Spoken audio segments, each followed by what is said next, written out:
Hi மக்களே, எல்லாரும் எப்படி இருக்கிறீங்க? இன்னைக்கு நம்ம வந்து என்ன சமைக்க போறோம் பார்த்தீங்கன்னா, ராகி இடியாப்பம் பண்ண போறோம். கேப்ப மாவு இடியாப்பம். வாங்க எப்படி செய்யலாம் அப்படிங்கிறத பார்த்துடலாம். வந்துட்டு சுடுதண்ணி வந்து நல்லா காய வச்சுக்கலாம்.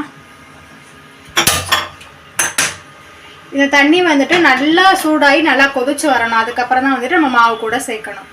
தண்ணி சூடாகிற கேப்பில் நம்ம வந்துட்டு மாவு வந்து உப்பு போட்டு வந்து மிக்ஸ் பண்ணிக்கலாம். தேவையான அளவு கேப்ப மாவு வந்து எடுத்துருக்கேன். இப்போ மாவு சேர்த்தாச்சு. அதுக்கு தேவையான அளவு நைஸ் உப்பு சேர்த்துக்கிறேன். இப்போ வந்து நல்லா கைட்டை ஒரு டைம் மிக்ஸ் பண்ணிக்கலாம் உப்பு போட்டு. இப்போ பார்த்தீங்கன்னா தண்ணி நல்லா கொதிச்சிருச்சு. இப்போ வந்துட்டு நம்ம மாவில் சேர்த்துடலாம். நல்லா கொதிச்சுட்டு இருக்க தண்ணியை கொஞ்சம் கொஞ்சமாக சேர்த்துட்டு கரண்டி வச்சு தான் மிக்ஸ் பண்ணணும். கைட்டை வந்துட்டு வச்சோம்னா அது சூடாக இருக்கும். நம்ம பச்சை தண்ணி வச்சு நம்ம கிளறக்கூடாது. ஏன் அப்படின்னா அந்த ராகி மாவு வந்துட்டு வேகிறதுக்கு டைம் எடுக்கும். இடியாப்ப உரலில் வராது. அதுக்காக சுடு தண்ணி வச்சு நம்ம வந்துட்டு இந்த மாதிரி நல்லா பிசைஞ்சுக்கிறணும்.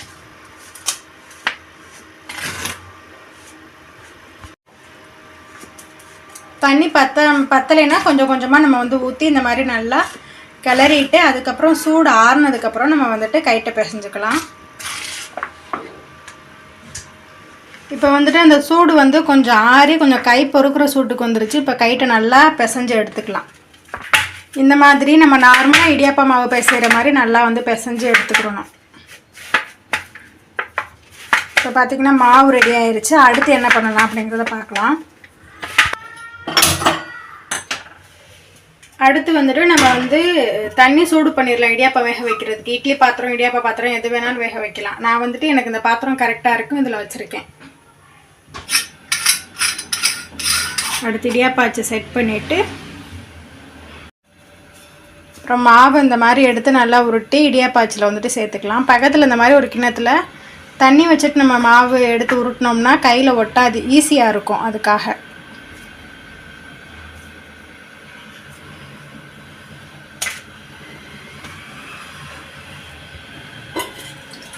வந்து இட்லி தட்டில் புழிஞ்சுக்கிறேன். துணி போட்டு தான் நான் எப்போயுமே புளியுவேன். துணி போட்டு புளியுறது தான் வந்துட்டு பெஸ்ட்டு. இடியாப்பம் வந்துட்டு இட்லி மாதிரி நல்லா குண்டு குண்டாக வந்து புளிஞ்சு எடுத்துக்கலாம். இப்போ எதுக்காக நம்ம சுடு தண்ணி ஊற்றி முக்கியமாக பிசைஞ்சோம்னா இந்த மாதிரி சாஃப்டாக இடியாப்பம் அச்சில் வந்துட்டு இறங்குறதுக்கு தான். இல்லைன்னா ரொம்ப டைட்டு கொடுக்கும் கேப்ப மாவு அப்படிங்கிறதுனால நல்லா சுடு தண்ணி வச்சு பிசைஞ்சோம்னா நல்லா இந்த பாருங்களேன் நல்லா சூப்பராக இறங்குதான் இந்த மாதிரி இறங்கும். அதுக்காக தான் சுடு தண்ணி வச்சு பிசையணும். கொதிச்சுட்டு இருக்க தண்ணீரை எடுத்து வச்சுட்டு தட்டு போட்டு மூடிட வேண்டியது. வெந்ததுக்கப்புறம் பார்க்கலாம். இப்போ வெந்துருச்சான்னு நம்ம திறந்து பார்க்கலாம். ஆஹா, சூப்பராக நல்லா வெந்துருச்சு. கலரை பார்த்தீங்களா, சூப்பராக மாறிடுச்சுல. தொட்டோம்னா ஒட்டக்கூடாது, இந்த மாதிரி கலர் சேஞ்ச் ஆகி வரணும். அப்போ தான் வந்து வெந்துடுச்சுன்னு அர்த்தம்.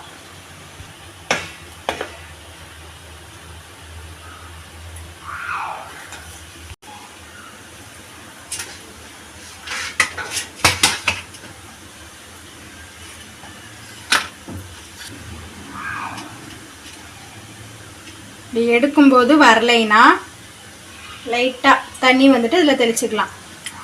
பின் சைடாக அந்த மாதிரி தெளித்தோம்னா ஈஸியாக வந்துடும். இட்லி இடியாப்பம் எதுவாக இருந்தாலும் சரி. அழகாக வந்துருச்சா? அவ்வளோதான். இப்போ வந்து ஃபஸ்ட்டு ஒரு ரவுண்டு இடியாப்பம் சுட்டு எடுத்துட்டேன். அடுத்த ரவுண்டு இது.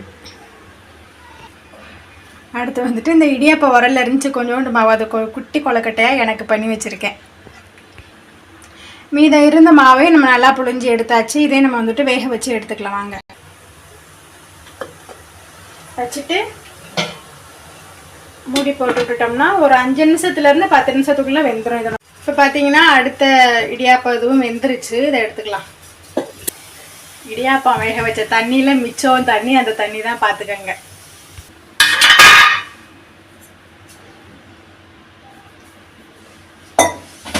கொஞ்சம் இப்படி லைட்டாக தண்ணியை தெளித்து விட்டு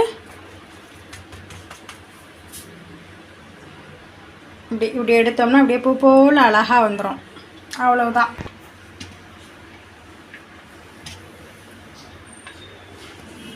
இப்போ இடியாப்பம் சேர்த்தாச்சு. அது மேலே வந்துட்டு தேங்காய் பூ சேர்த்துக்கலாம். தேங்காய் வந்துட்டு துருவி வச்சுருக்கேன்.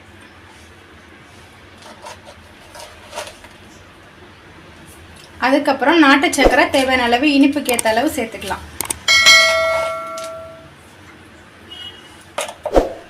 அப்புறம் நல்லெண்ணெய் கொஞ்சம் ஊற்றிக்கலாம். இது வந்து செக்கு எண்ணெய்.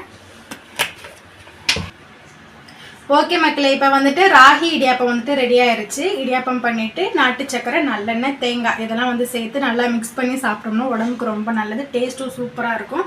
முக்கியமாக பெண்களுக்கு வந்துட்டு இடுப்பு வலி, முதுகு வலிக்கு ரொம்ப ரொம்ப நல்லது.